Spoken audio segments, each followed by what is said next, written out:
This is the story of how I went from flying jets for a living to building a full-time creative career from scratch. I had the job and lifestyle most people would envy, flying jets around the world, earning good money, and ticking every box. But I felt numb, unfulfilled, and quite frankly, depressed. This is the tale of how I walked away from it all to build a creative life that finally felt like mine. If you had told me 5 or 10 years ago that I'd end up earning a living through photography, running a podcast, mentoring other creatives, opening a studio and specialty coffee and jewelry brand, and building a life that revolves around storytelling, art, and community, I think I would have probably smiled politely and then quietly dismissed the idea as something meant for other people. Not because I didn't want it, but because at the time, I genuinely couldn't see how a life like that would ever be possible for someone like me.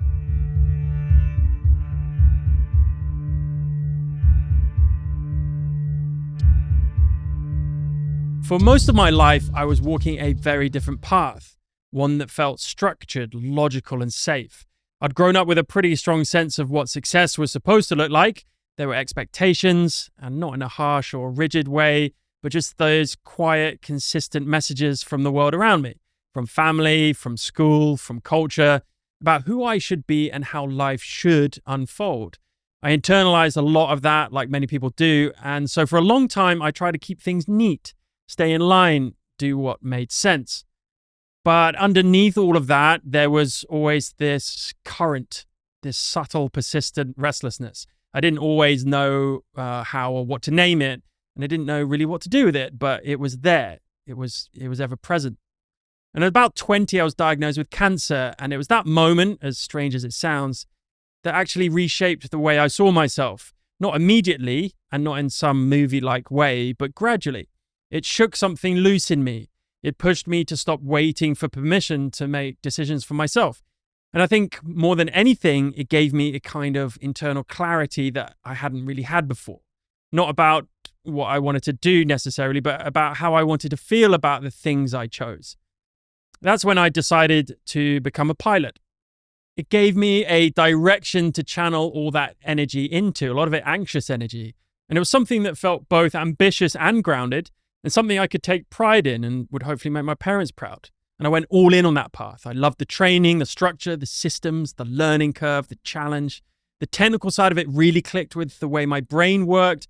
And I enjoyed that sense of momentum that came from knowing I was like progressing and going towards a dream.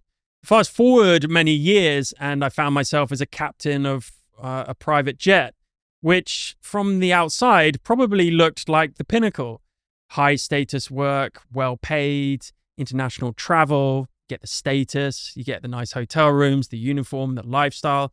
And to be fair, a lot of it was exciting, especially at the beginning.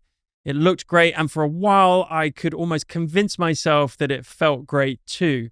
But then slowly, and I can't even tell you exactly when it started, that sense of restlessness returned. And this time, it felt even heavier because I'd done everything right. I'd reached the place I was supposed to get to, and still, there was nothing. I felt disconnected, like I was moving people around the world, but I actually wasn't moving. I wasn't building anything. I wasn't using my voice. I wasn't creating anything. I wasn't really expressing who I think I was deep down. I was just performing a role that had once felt empowering, but now felt kind of hollow.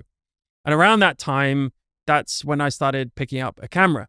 And it wasn't some big profound moment. Honestly, it started pretty casually. I've always liked gadgets, toys, and equipment, probably the pilot in me. And I liked the idea of learning something new that involved buttons and gear and settings. I enjoyed that technical side of it. But also, if I'm really honest, I picked it up because I wanted to show off a bit. I wanted to share where I was flying to as this private jet pilot. I wanted to post the photos, maybe get a few compliments. It wasn't about art at all. It was more about performance, just another form of validation. And for a while, I went down that path. I invested a lot of time and money into learning how to take good pictures. So I watched all of the tutorials, read the blogs, practiced a lot, and I got better technically. I understood how the gear worked. I knew how to expose an image, how to frame a shot, But whenever I showed my photos to people, the feedback was kind of flat. It wasn't critical, but it wasn't really enthusiastic either. It was just kind of polite platitudes. Oh, yeah, that's nice. And that kind of hit me because I thought I was doing everything right. I was ticking the boxes again, but the photos just weren't landing the way I wanted them to. I wasn't getting the response I thought I'd earned. And eventually, it made me reflect. Maybe the problem wasn't the quality of the photos, but the intention behind them. Maybe I wasn't actually saying anything with my work. I was just trying to be impressive, not expressive. That thought stuck with me. It didn't change everything right away, but it did open something up. And not long after that, a friend of mine in Hong Kong, which is where we were living at the time, invited me to a photography workshop in Mongolia. I didn't really think about it too deeply. It sounded like an adventure. And one thing I'd learned from actually going through cancer was to say yes more often. So I said yes. And that trip turned out to be something else entirely. So after that trip to Mongolia, I came back with a bit of a different mindset. I won't go too deep into it here because I've actually made a whole separate video about the lessons I learned on that trip that really changed fundamentally the way I saw photography and honestly, the way I saw everything. But what I will say is that something definitely shifted, not in a dramatic way again, but quietly, internally, like a new question had been planted. And when I got home, that question stayed with me. I didn't suddenly become a full-time photographer or anything or have some lightning bolt of clarity. Sorry if that's what you're waiting for. But I did feel something I hadn't felt before. It was kind of a creative momentum, a desire to actually try and take this seriously and see what it could become if I gave it more time, more energy, and more intention. So that's what I did. And I was still flying full time at that point. So still doing lots of international trips, still wearing the suit and doing the job. But in every spare moment, evenings, early mornings, off days, I was learning, shooting, editing, slowly but consistently. And because I already had that technical side to me, probably again from all the years of flying, I found myself drawn to the mechanics of photography first. I enjoyed learning about aperture and shutter speed and different kinds of lighting setups. I loved lighting. I liked experimenting with lenses and trying to figure out what all the gear could actually do and how it could change the image. That part of the process really made sense to me. But where I really struggled was the creative side. I could take a technically correct photo, perfectly exposed, cleanly composed, but I still felt like something was missing. And the more I posted, the more I realized that. The more I shared these images, the more I realized. Because when I started sharing my work online, I was hoping people would resonate with it, that they'd feel something from it, that I'd get that little hit of recognition that said, yeah, you're doing something really meaningful. Well done. But most of the time, obviously, the feedback was ambivalent at best. People would say, nice shot, or, oh, cool colors. But it always felt like a surface level reaction. And to be honest, that kind of stung a bit. I wanted more. Not because I needed validation, although maybe I did a little, but because I genuinely couldn't figure out what was missing. It was a calculation I needed to solve. I knew I was putting in the effort. I knew I was improving, but the work just wasn't landing the way I hoped it would. And at that stage, I hadn't really developed any kind of artistic voice at all, not even a style really. I was just making images I thought looked good, photos that I thought might impress other photographers or do well on platforms like Instagram or 500px. But there wasn't any real meaning behind them, no real connection to the subject, or more importantly, to myself. At the same time, I was also battling that internal voice, the one that kept saying, you're not a real photographer. You don't have any awards. You haven't done any commercial work. You're not shooting campaigns. Who do you think you are? And because I was still flying jets professionally, I was also hyper aware of how I was showing up, especially online. I didn't want my colleagues or clients to see my work and think I was some amateur trying to build a hobby business on the side. So I kept it kind of secretive. I kept a lot of it quiet. I created in the background, slowly, deliberately, without talking too much about it at all. And I think for a lot of people, especially if you're watching this and you're in that early phase, this is the part of the journey that doesn't get talked about enough. That long middle stretch where you are just grinding. You're putting in hours, learning the craft, doing everything you can to get a little bit better every day. But it still feels like you're invisible, like you're doing all the right things, but no one's noticing yet, right? That was definitely my experience. And honestly, that phase lasted years, much longer than I expected. There were moments where I questioned whether I was actually cut out for this at all. If I just keep being a pilot and forget about this. I'd compare my work to people I admired and just felt miles behind. I'd spend hours on a shoot or an edit and still end up with something that just felt average, technically fine, but emotionally empty. And because I didn't have a mentor or a guide or a roadmap or any kind of external structure, I just kept going the only way I knew how, through trial and error. I studied photographers I respected a lot. I watched YouTube tutorials for what there was at the time, tried to reverse engineer styles, and little by little, I did start to improve, not just technically, but creatively. I started to ask better questions about the work, like, why am I shooting this? What am I actually trying to do or say? And what do I want people to feel? But at that point, I still didn't feel like I had a voice. I was still trying to find it. And most days, I wasn't even sure I actually had one, right? And I say that not to sound overly dramatic, because I know that's where a lot of photographers get stuck, in that place between knowing you love the craft, but not yet knowing what you're trying to express through it or what to do with it. That's the threshold I was standing on. I wasn't a pilot with a camera anymore. I was starting to become something else, more individualistic, more of like an individual person that had a voice. But I didn't know yet what that meant, or indeed where it would take me. Looking back, one of the hardest parts of those early years was not having anyone to really guide me. I didn't have a mentor. I didn't have someone I could turn to for honest feedback or direction. I know you get the violins out, right? But I had books, I had some podcasts, I consumed what I could, the long form stuff mostly. And I did try to piece some things together from bits of wisdom I kind of picked up along the way. There was some YouTube as well, but honestly, it wasn't what it is now. Back then, it felt a bit scattered and noisy. So I'd dig into whatever I could find, read, listen, try things, make mistakes, repeat. It's all about the practice, really.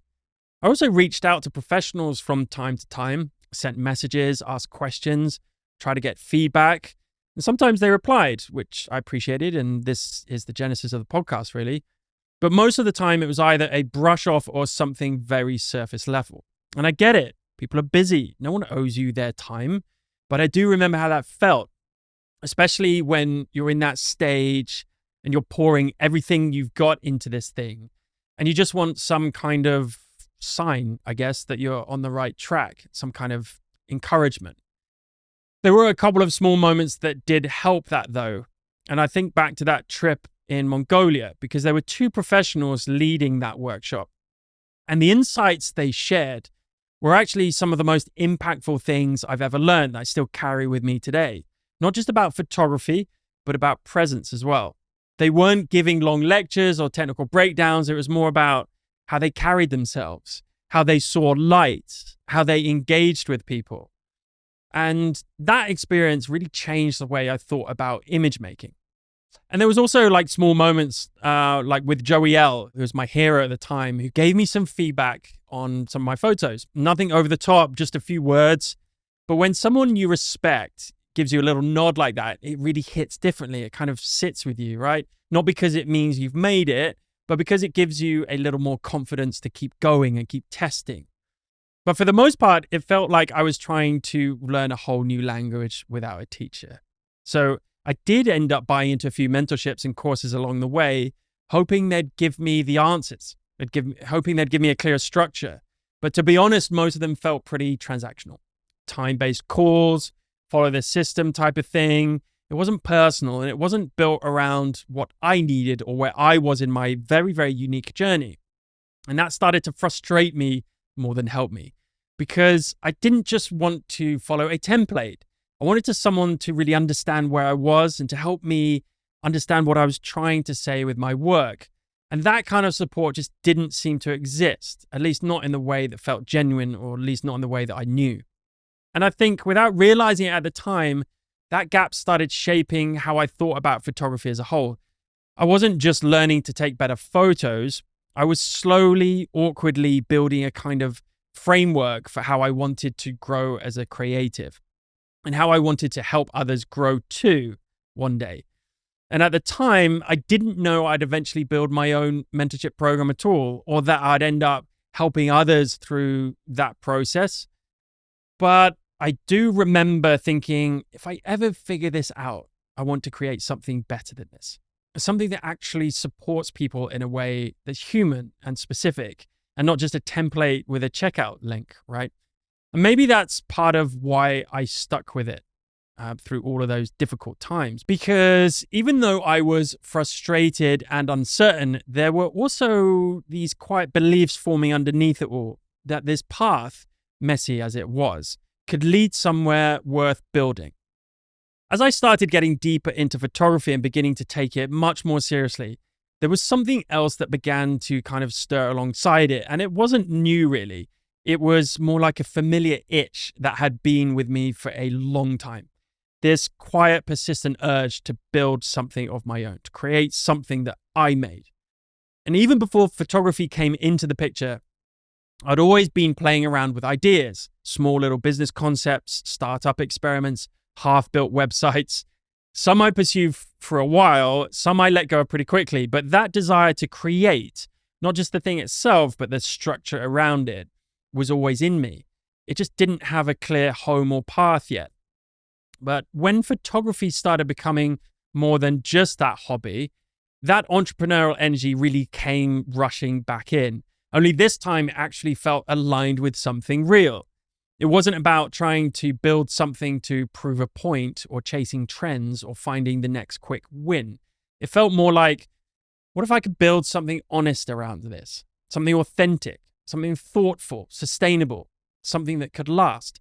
And the more I thought about it, the more I started seeing entrepreneurship not as something separate from creativity, but an essential and integral part of it. Because in the same way you shape an image through light, timing, and presence, building a creative business, to me, became a way of shaping a life. A life that had space for the things I deeply cared about. A life where I wasn't just making things, but making decisions. Where I could design the systems and containers that really allowed creativity to breathe. And not just creativity, but connection, contribution, and purpose. And that's when I began exploring bigger questions. What kind of structure would I have needed when I was starting out? What kind of support system could I create now for others? One that went beyond information and actually held space for their voice, their vision, and of course, their growth. And that's really where the early seeds of what would become my mentorship were planted, but that's, I guess, for another day. Alongside this, ideas started forming for the podcast, the Mood podcast, the studio, the community I wanted to build, not as isolated projects, but as part of the same ecosystem, something that reflected who I was and really kind of where I was going.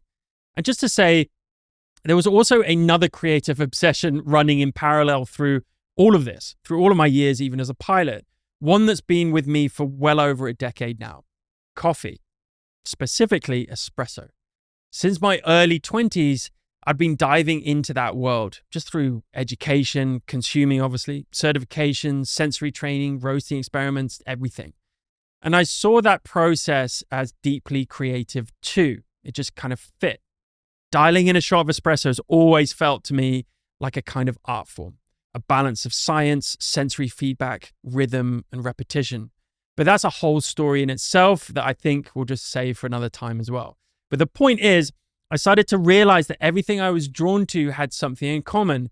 It wasn't just about the craft. It was about designing frameworks, creating space, and potentially helping others step into something more meaningful as well. That was the real thread. And I think it was around this time that I stopped thinking of myself as maybe someone learning a skill, but started seeing myself as someone building something, right? Not just a portfolio, maybe not just a business, but like a creative life that actually reflected who I was and who I wanted to become. After Mongolia, after the slow grind of self-learning, after years of quietly building in the background while still flying full time, I found myself in that strange in-between place where I wasn't quite ready to let go of the career I'd worked so hard for, but I also couldn't ignore that something else had begun to take root and grow. I was still trying to live two lives, and for a while it worked. The pilot life gave me security and structure. The creative life gave me meaning. It was manageable until it wasn't. When COVID hit, everything changed like it did for many people. Flights stopped, work dried up, and suddenly this balance I'd been able to maintain, where creativity could exist safely in the margins, was no longer a luxury I had.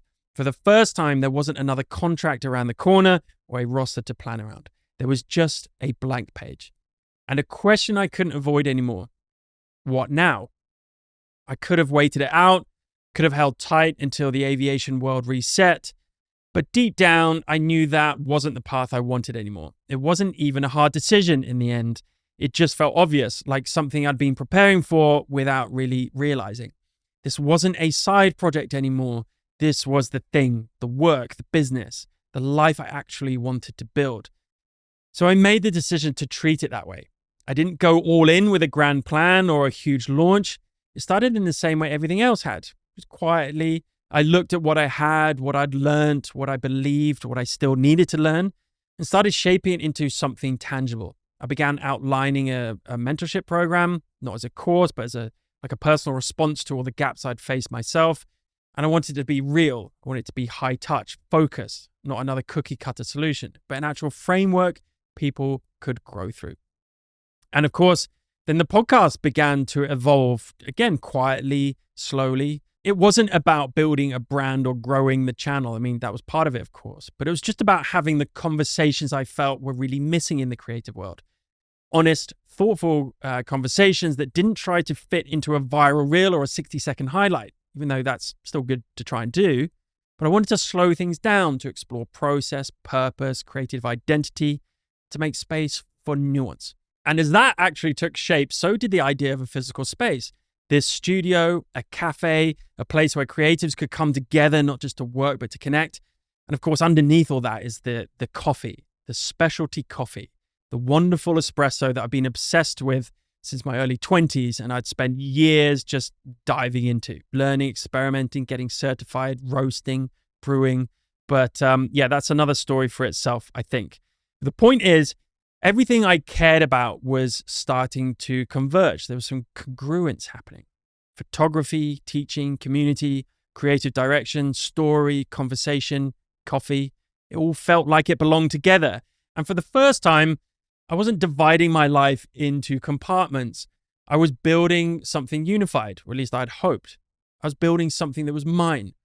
None of it came with guarantees, of course. It came with a lot of risk, and I'd be lying if I said I knew how it was going to play out. But there was a moment when everything else paused, where I realized I couldn't keep waiting for someone else to give me permission to take this seriously.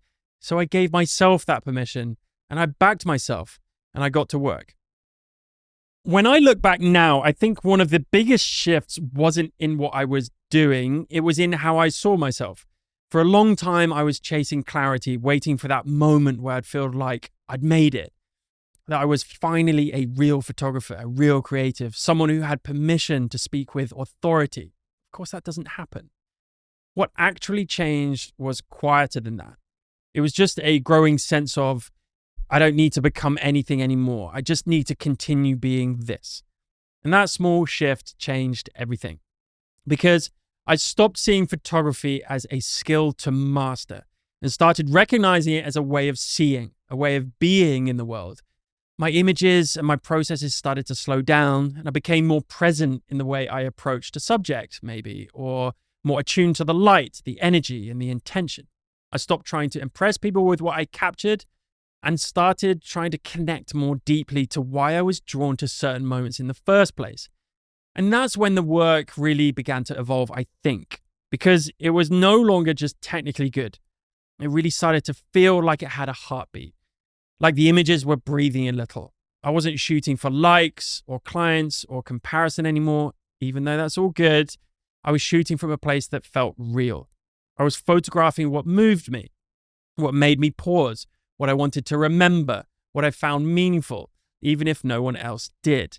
And I think that's when my voice began to emerge, not as a style, but as a thread of truth that ran through everything I made, everything I tried to touch. And it didn't just show up in the photos, it began showing up in the way I spoke to people, the way I taught, and the way I built things. And that's what eventually, I think, shaped the mentorship, not as a product or a program, but as something more personal, a continuation of the path I'd already walked, a way to offer others the kind of presence and clarity I had spent so long searching for myself. Because what I really needed back then wasn't more information, right? It was someone to reflect things back to me, to walk alongside me, to help me stay connected to what actually mattered. So that's what I tried to be now. Definitely not a guru or an expert, not a system, just someone who's gone through it and knows what it's like to feel stuck, scattered, unsure of your work and of your worth. And more importantly, someone who knows what happens when you actually give yourself the chance to keep going, even when it's slow, even when it's messy. And over time, everything I'd been building, I think, started to really get pieced together. The podcast, the mentorship, the photography, the studio space, the cafe, the jewelry. They stopped feeling like separate projects and started feeling like parts of the same body of work, different expressions of the same vision. I wasn't switching between identities anymore. I wasn't photographer by day, podcast host by night, coffee guy on the weekends. It all kind of became one integrated creative life, one that actually made sense that I could sit into. Not because it was perfectly planned, but because it was built on values I really cared about: presence, intention, depth, community, expression. And I think that's what transformation actually really looks like. Not suddenly arriving at some peak, that's not life, but quietly stepping into a version of yourself that feels way more aligned. One where your work and your values are no longer at odds, where your life is shaped by what feels true to you, not just by what performs well or fits well into someone else's idea of success, right? I still have plenty of questions. I still wrestle with doubt all the time, but I no longer feel like I'm chasing something. I'm building something. And that, to me, is really the difference between performing and living. So when I look back at everything that's happened, the transitions, the struggles, the learning curves, steep learning curves, the failures, the different versions of myself I've moved through, I've come to realize that this journey was never just about photography. It was never really about creative success in any traditional sense, or about trying to become some big name in the industry. It was always about finding a way to build a life that felt honest, grounded, and aligned. Something that made sense not just on paper, but in how it actually felt to wake up and live it every day. And now, even though my life looks quite different to the one I started with, I don't feel like I've made it. Of course not. I just feel like I'm finally walking a path that feels mine, a path that I get to shape and refine and contribute through in a way that feels deeply real. What I've noticed over time is that the more I've leaned into this creative work, the less it's been about me. I don't just photograph for the sake of making something beautiful. I don't mentor because I want to be seen as an expert. I don't run a podcast to grow a platform. All of those things obviously help. But the photography, the mentorship, the podcast, the studio space, even the cafe and the coffee, they've all grown out of the same intention: to offer others what I wish I'd had when I was searching, when I was learning, second guessing, and trying to find a sense of creative direction in the dark. Because I remember what it was like to try and piece everything together alone. To watch endless videos, scroll through endless advice, get caught between wanting to improve and not knowing which way was forward. I remember what it felt like to have questions but no answers and no one to ask. And I also remember how easy it was to start performing instead of expressing. That's the easy route, right? To try and make work that looked good on the surface, but it didn't actually mean anything underneath. That's the part no one really prepares you for. So a lot of the work I do now, particularly helping others, comes directly from that space and that philosophy. Structure, guidance, and clarity that I couldn't find when I needed it most. Rebuilt with this kind of honesty and intentionality I would have wanted from someone else. I don't like curriculums, nor funnels, I like community, relationships, creative partnerships, and of course, photography and the art of photography. I love it so much that I love that I help others with it, which makes it even more enjoyable because I can share what I've learned and the scars that I bear from the path that I took and the lonely struggles that I had. And this is becoming insanely valuable to people, for which I'm eternally grateful, because as a result, people can eliminate all of the guesswork, right? And all of that pain that I've gone through, or at least I hope they can. And beyond this kind of mentorship and education side, I think that's become my approach to everything I create, whether it's a podcast conversation, a workshop, a piece of writing, or a photograph. I'm always coming back to the same question. Is this me? Is this helping someone else feel more connected to what matters to them as much as to me? Because at the end of the day, I don't think the world needs more perfectly lit portraits or viral posts or polished brands. I think it needs people who are more grounded in themselves, who are creating work with presence, and who are willing to show up imperfectly if it means doing something real. So if you're in that space right now, feeling like you're trying to figure it out, unsure if your work is good enough, if your voice matters, or even if you have one, or if you're ever going to break through, I just want to say you're not doing anything wrong. You're just in the middle of it. And that middle is where all the important stuff happens. That's where the shape of your creative identity starts to form. That's where your real work, the stuff only you can make, begins to emerge. You don't need to be more impressive. You just need to get closer to what's true. And if I can help you do that through maybe some guidance or a conversation or some structure or just space to reflect, that's what I love to do. That's the work I care about because I'm still walking the path too. And if there's one thing I've learned is that clarity doesn't come all at once. It comes through practice, through presence, and through the small, consistent act of choosing to build the kind of creative life that actually feels like yours. Happy shooting.